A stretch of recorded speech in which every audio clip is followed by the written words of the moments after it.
It's easy to get overwhelmed with all of the genealogy subscriptions and resources that you need to find those elusive ancestors, right? But what do you really need? In this video, I'm going to show you my favorite genealogy resources that I have in my toolbox that I use almost every single time I search for those elusive ancestors. If we haven't met before, I'm Lisa, genealogy researcher and author, and this YouTube channel is designed to help you find your ancestors, grow your family tree, but not get overwhelmed in the process. So if that sounds like your cup of tea, you're in the right place. Now, my grandfather had a large wooden toolbox, and it was the size of a small trunk. It's where he kept his favorite things and his favorite tools to help fix things, build things, and fix things in his shop. Now, I may not need a physical toolbox to build things. I'm really not much of a builder, quite honestly, but I do need and have a virtual genealogy toolbox filled with the genealogy research tools that I need. So let's take a peek inside my genealogy toolbox. Now, the first thing you're going to see inside my genealogy toolbox is actually a group of tools, and I call these the Big Four databases. That's Ancestry.com, MyHeritage, Find My Past, and Family Search. Now, I consider these the workhorses of my genealogy research, and with the exception of Family Search, they are paid subscriptions. Now, I do have active subscriptions at all four of these databases because I want to make sure that I don't miss anything on any of the platforms that could potentially help me progress those family trees. Now, with that said, I do realize that that can be kind of pricey, and not everyone is going to be able to do that. But because I do this as a living and for work, I do have those active trees on all of the platforms. Okay, the next tool we want to pull out of that genealogy toolbox is the Family Search Wiki. When I'm starting genealogy research in a new country, state, or county, I always start with Family Search Wiki. It's where I can learn quickly at a glance the history of a county, when records began being recorded, and if there was a significant loss of records at any point in its history. Now, the amount of information on different regions, different countries, states, and counties will vary from page to page, but it's a quick and easy place to start your search. Oh yes, and it's free too. Next up in my genealogy research toolbox is Archive Grid. Now, this is one of my favorite all-time research tools, and it's actually not even genealogy specific. So when it comes to breaking down genealogy brick walls, we must, as a matter of fact, get into special collections. Now, these special collections could be at university libraries, they could be at small repositories, they could be at larger government-owned repositories, but we have to research in those special collections to make sure we are doing an exhaustive search for our ancestors and we're not missing any of the little details that we could possibly use to find our ancestors. So why Archive Grid? Well, it is a finding aid within special collections around the world.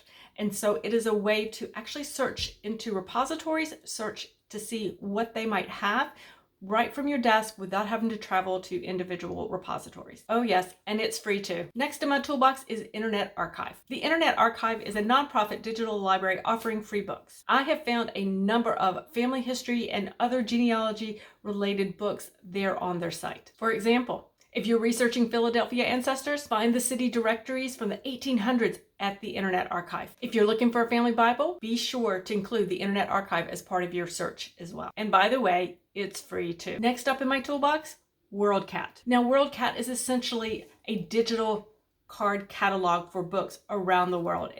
Think of it as those card catalogs we had growing up, but it's the biggest one out there. Using Worldcat allows you, as a genealogy researcher, to search libraries around the world for books related to your family history. Examples of the types of books that you might find relevant for your research: local county and state histories, specific family histories. I was even able to find and locate a book using Worldcat that not only named my ancestors, but even had me in there as well. Yes, that was a bit of a surprise. Records to plantations, religious records in a region. I have found transcriptions of family Bibles. So as you can see, Worldcat gives us the ability to search for books around the world where we can find the information that we can possibly use with our research. Now, if you've made it this far in the video, could you do me a favor? In the comments, would you let me know what your favorite genealogy research tool is for your research so far? It's a great opportunity for us to learn from each other because I always learn from you guys and I love to hear what you're using as well. Next up in my genealogy research toolbox is Google Books. Now, if you followed me for any length of time, you know that I love Google Books. And did you know that using Google Books is free?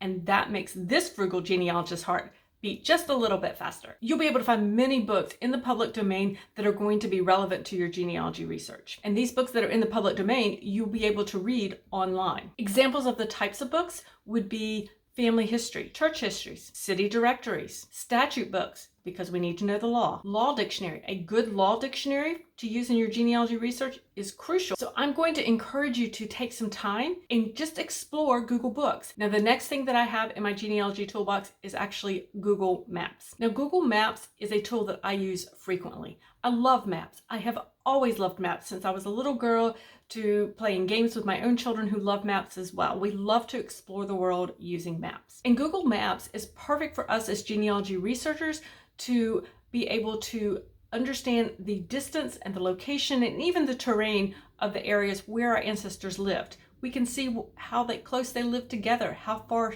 apart they were, how far they had to travel to perhaps do business in the closest town. Your Google Maps is going to give you a lot of really great background information on your ancestor and what their life was like. And yes, that is part of my favorite social history research that I do. Now, often Google Maps is enough to get me started on my way with my research, but if it's not, I can then go and explore further for historical maps as well. Now, next up in my genealogy toolbox is Chronicling America. Now, Chronicling America is perhaps one of the best known resources for researching old newspapers for genealogists. They have digitized newspapers that range all the way from 1777 all the way up into 1963. Do not overlook the U.S. Newspaper Directory. That database holds over 156,000 newspaper titles with information on where and how to find them. So if you're getting started in newspaper research for your genealogy, make sure you start with Chronicling America. Now, a genealogy research toolbox is really not complete without NARA, or the National Archives. Now, what's not to love about the National Archives? I use many of their tools and resources to learn about areas of genealogy that maybe are new to me and that I don't have as much experience in. Now, I discovered NARA's